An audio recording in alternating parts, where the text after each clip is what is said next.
You may hum to yourself and practice these breaths as though a sigh of relief.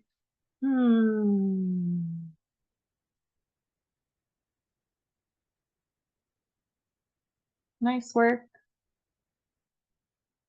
To practice a twist from here, I invite you to make space between your knees and walk one foot over toward the other. From here, we'll send the knees back in the direction that foot just came from, lowering them toward the floor, and maybe looking over the shoulder on the same side as your footprint. You could take up space depending on your space, as you maybe open one arm out to the side. You could reach the other overhead or out to the other side. And you stay here for 3 or more breaths, bringing out and rinsing your organs with new breath.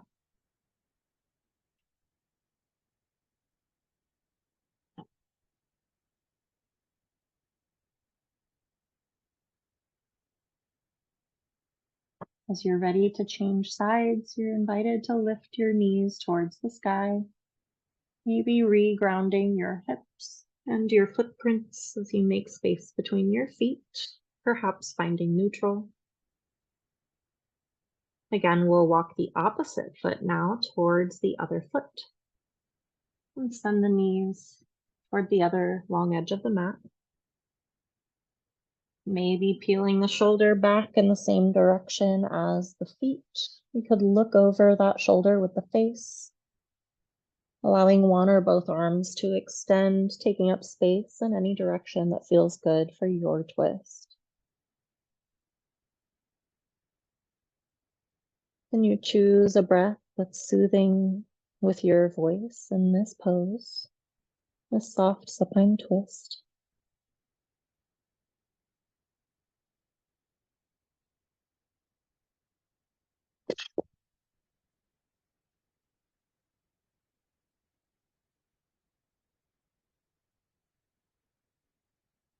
As you're ready to unwind, you may choose to find your way to neutral before rolling onto one side and choosing to stay here and rest in the fetal position, or turn all the way onto your belly, maybe wiggling around like a little inchworm to get there. And from here, if you'd like, you can join me for upward facing dog. Maybe first, taking a moment to kind of organize the body long on the mat, untucking the toes, bringing knees in alignment with the hips, pointing the heels towards the ceiling. And from here, you may choose to walk forearms and elbows towards your shoulders, moving through Sphinx pose as you anchor your hips. And take 2 or 3 breaths as you notice your belly inflating against the mat, much like it did towards the sky in bridge pose a moment ago. This is enough. You can stay here and practice this back bend, maybe practicing belly breath or another that we've practiced already, like lion's breath, horse's breath, or bee's breath. If you'd like to move for upward facing dog, you may bring your handprints to the outsides of your shoulders, preparing for cobra. And as you lift, you may continue to press into your arms, finding length. You may come down and adjust, maybe bringing the hands under your shoulders a bit more so that you can lengthen your arms with your shoulders supported right over your palms, if that makes sense. And once you find that point of support, you can press into the tops of your feet and skim your knees away from the mat. Have strength in the abdominal muscles here as you squeeze the shoulder blades together behind you. Maybe finding length in the front of the body, maybe looking in front of you. Set your hips down and use your elbows like springs as you lower through cobra. And maybe take elbows wide, stacking the hands as a pillow for the forehead.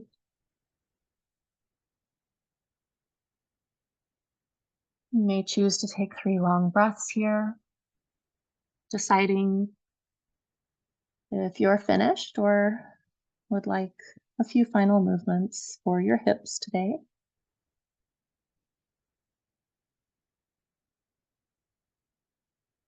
As you're ready to support yourself, you may send your hips up and back towards your heels for child's pose. It might be nice to create an extra soft cushion for yourself as we prepare for pigeon pose. For my pigeon pose, I like to kind of fold my blanket up so I have a cushion to bring my shin to. And then I'll bring one shin forward so the heel still kind of points towards the kneeling knee behind it. And then here, a pillow or a block, couch cushion, whatever may be available, can come to the right height for you underneath that hip. So explore, experiment, see what feels good today as you ease that hip down to that point of support. You may kind of walk your thigh back on that hip until you feel supported. You're still kind of upright. You can walk your hands towards you to sit up more. You might grip the mat with the back toes to lift the knee and then set it down a little farther back before untucking the toes. You can stay here. This is enough in your pigeon pose. And you have the option to walk your hands down, bringing your heart towards your folded knee, and maybe finding support on your elbows and forearms as you fold in your pigeon pose, half pigeon pose. And can you breathe through any intensity or discomfort? Can you use your voice to soothe your system and continue to breathe? Maybe using horse's breath to find relief, or bee's breath for focus, or lion's breath to release agitation, intensity.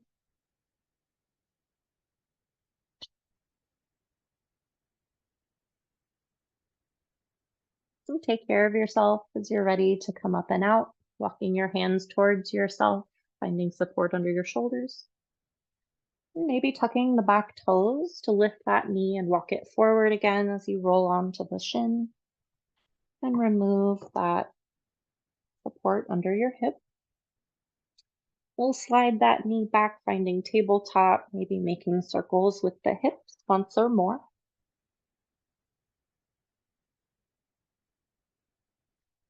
And we'll set up for pigeon on the other side. Again, creating that support, maybe doubling up a blanket, making a little cushion for the shin to come onto. As we fold the opposite knee in front, and maybe bring a block under that hip behind us for support. A block or a pillow, cushion. And once again, you can set up and adjust until you feel kind of settled and seated. Maybe sliding the thigh back on the support underneath the hip. Maybe tucking the back toes to lift the extended knee and scoot it back in space before regrounding on the mat and untucking the toes. And hinging at the hips, leading with the heart, walking hands and chest and face toward the floor.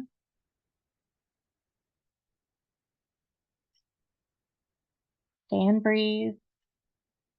Support yourself with a comforting practice of your choice that allows you to breathe.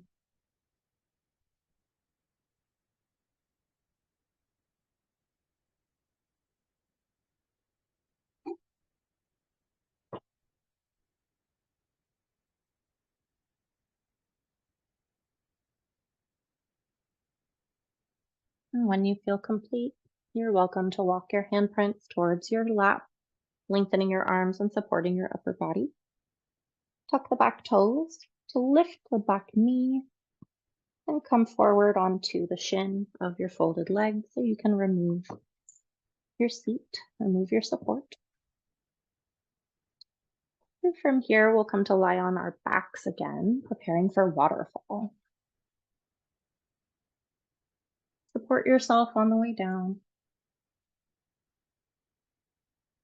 You may first explore lifting one footprint towards the sky, keeping the other leg bent with footprint on the floor.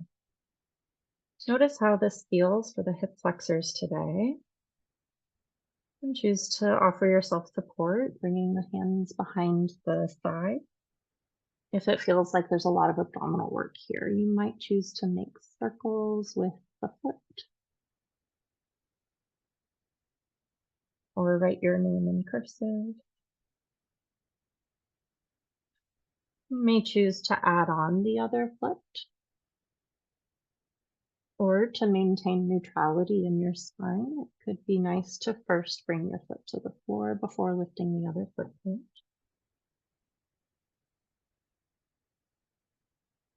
Again, maybe making circles with one or both lifted feet in your variation of waterfall today.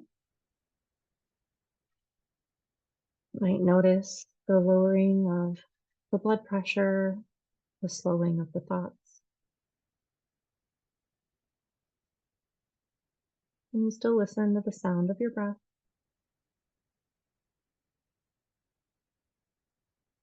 And bringing your toes to the mat as they begin to tingle. You might choose to find support and begin your final rest if you're ready to stretch out long on your mat. If you'd like to practice fish pose for your final resting pose or shavasana, I invite you to incorporate props for support in one of two ways. First option would be to use your blanket, your towel, whatever you have, and kind of roll it up. So you have sort of a little tootsie roll to lay on the mat about where your armpits come to. And then you might make cactus arms, bringing elbows to your sides. You might connect your footprints and send knees wide or extend your legs long as you allow your heart to open over this soft support. As you rest here, maybe noticing the breath as it moves through your throat.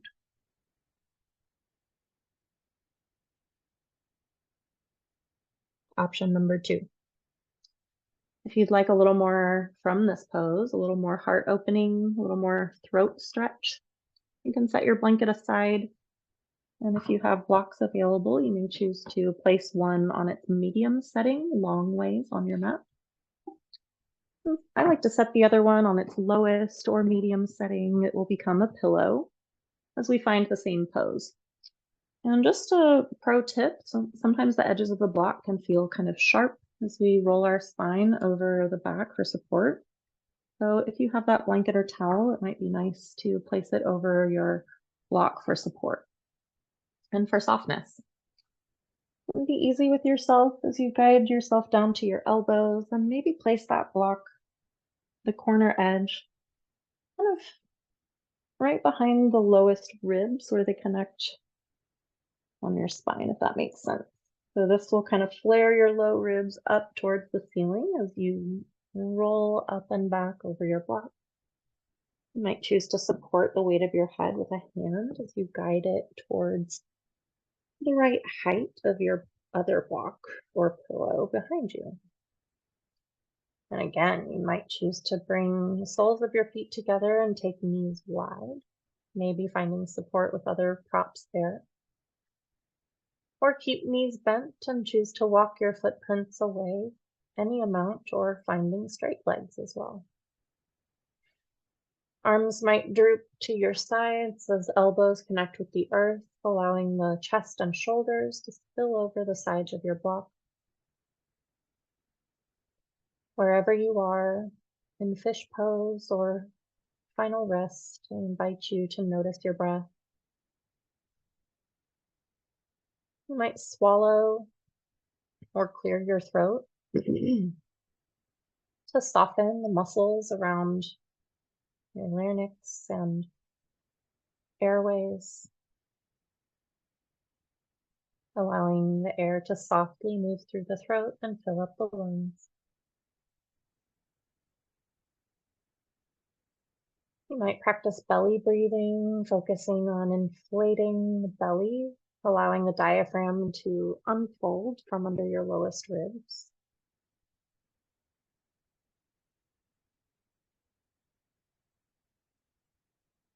If you're one for imagery, I invite you to consider a blue light shining from your throat towards the sky, like a beacon of positivity.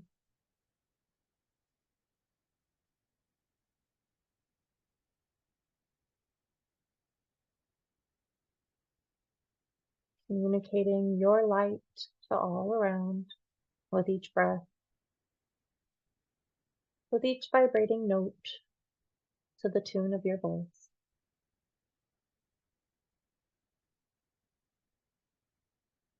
If you're practicing fish pose, stay as long as you'd like.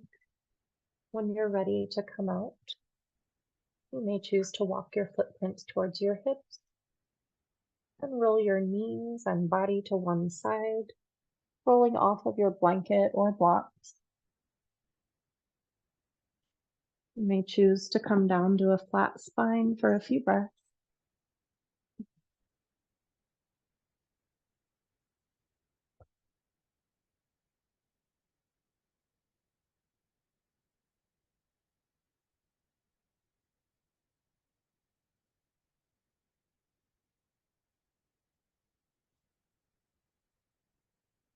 And as you're ready to bring wakefulness back to your senses, I invite you to rub your fingertips together, wiggle your toes. Maybe practice bees breath on the exhale, bringing focus back to your face, your mouth,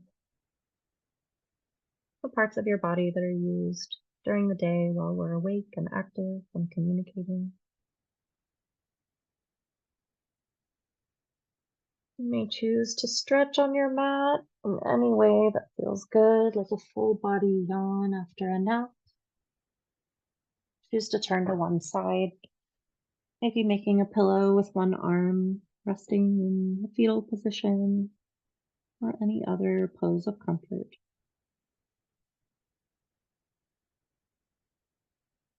With gratitude for your effort and your stillness,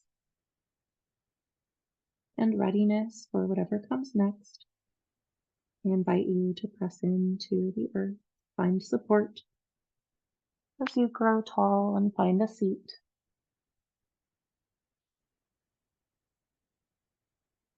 I invite you to once more choose your favorite breathing practice and close with me now with 3 final breaths.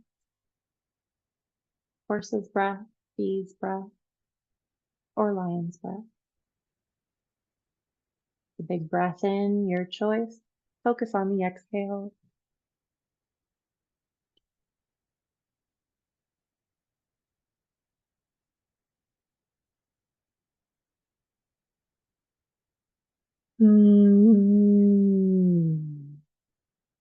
Silently.